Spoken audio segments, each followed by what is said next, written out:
A special thank you to each of our subscribers who make this channel possible. Here's today's story.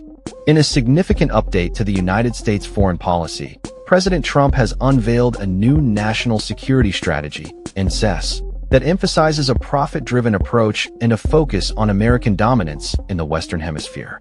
Released late Thursday, this document marks a stark departure from previous administrations' perspectives, particularly in its portrayal of the U.S. role on the global stage. Gone is the idealistic image of America as a champion of freedom. Instead, the strategy outlines a more self-interested agenda that prioritizes economic gains and national security while sidestepping moral judgments on authoritarian regimes. The NSS highlights a vision where the U.S. seeks to restore its preeminence in the Western Hemisphere, harkening back to the Monroe Doctrine, which opposed European colonization and interference in the Americas. This renewed focus aims to combat the drug trade and irregular migration while fostering private economies in the region.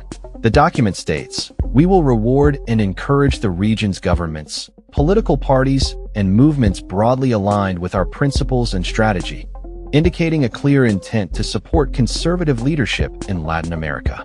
Notably, Trump's administration has already acted on this strategy by backing right-wing politicians and investing $40 billion to stabilize Argentina's economy under President Javier Milei. A key feature of the new NSS is the so-called Trump corollary to the Monroe Doctrine, which aims to prevent non-hemispheric competitors from establishing threatening military capabilities in the Americas.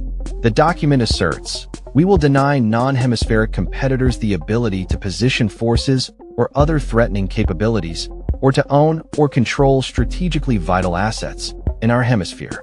This reflects a broader military strategy that involves shifting U.S. military resources to the Western Hemisphere, moving away from regions deemed less critical to American national security.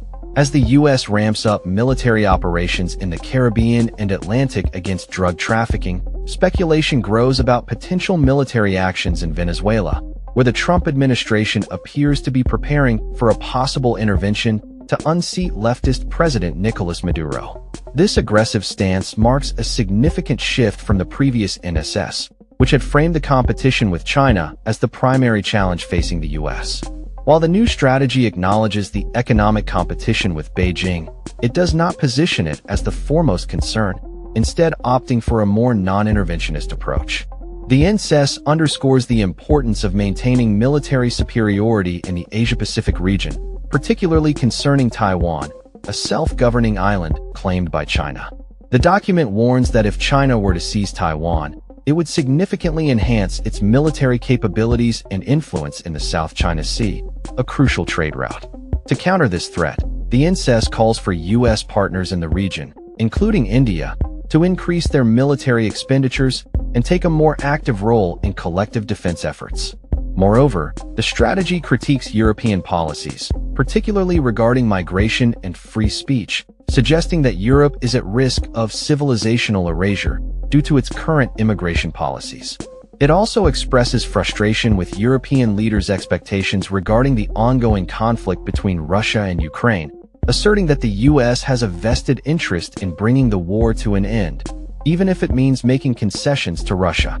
As President Trump prepares for a series of campaign events aimed at addressing economic concerns among Americans, the implications of this new national security strategy will undoubtedly shape the political landscape leading up to the 2028 elections. With a focus on bolstering American interests and a willingness to support authoritarian regimes for economic gain, this strategy could redefine the U.S.'s role in global affairs for years to come. The administration's approach raises critical questions about the balance between national security and ethical foreign policy, as well as the long-term consequences of prioritizing American economic interests over democratic values on the world stage. That's all for this story. We upload videos every day covering many different subjects, so hit that subscribe button to stay informed. Thanks for watching.